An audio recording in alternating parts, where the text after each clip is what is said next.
Hey there, my name is Przemek and this is the review of Ayn and Marlen und Marlen from the floor below. And this is the album released by Totenschwan label, and although the name sounds German, the label comes in fact from Italy. It specializes mostly in Italian underground music, but for what I have noticed, there are no genre boundaries for Totenschwan. Ambient tends to dark or neo-folk, and then punk or hardcore or metal, noise, dark jazz even. So it's like that box of chocolates from Forrest Gump, where with each another release by Totenschwan, you never know what you're going to get. I know this label mostly for the albums by Albirion, one of my favorite neo dark folk bands. I think their 3 or 4 last albums were released by Totenschwan. And what we get with from the floor below? Well, a little bit of this, a little bit of that, but first the graphic design, which is really nice.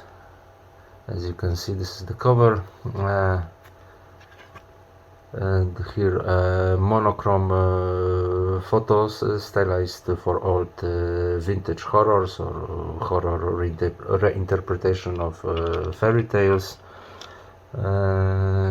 like this Red Riding Hood and the wolf, like on this one. Let me check if there's an info about who's responsible for it, because it needs to be mentioned. Yes, it is. Artworks by Endegehen Collective, which is Marlen und Marlen and Luxtian. Nice work. And the music, there's some gothic dark wave, some ambient and dark folk, and when we consider that gothic dark wave side, although the cover may suggest otherwise, it's not something you could associate with old horrors. I mean, musically wise, old castles and damp cellars, etc. It's nostalgic, but with a strange sense of uneasiness, like watching old photographs so well, and noticing some detail you've never seen before, which may be disturbing or bring another context to the story you already know. It's like more contemporary approach to the Gothic tradition. Maybe there's a touch of Cocteau Twins on this album, but like more aesthetic, not exactly in terms of means of expression used, as the variety and range of used sounds is quite extensive, but in terms of general feeling, which is dreamy, like the ambient music, for example. Dreamy, yet there's a sense of some unnamed mystery hidden between the notes, just as I said before. Sometimes I can even notice the 90s gothic metal influences, like on the track called Immutable Black, reminding me of The Gathering first albums they recorded with female vocalist Anneke van Giersbergen or Gissenbergen. Sorry, I don't remember. I forgot the name. It gives a certain nostalgic touch, well, at least to me.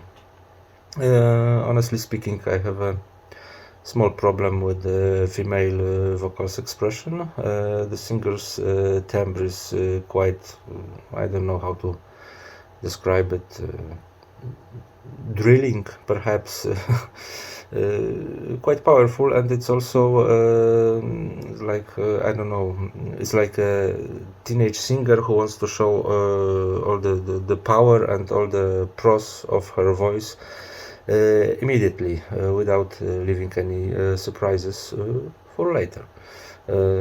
It's just my impression. Maybe I'm wrong, and eventually I got used to this expression, but I felt like I have to make a remark about it.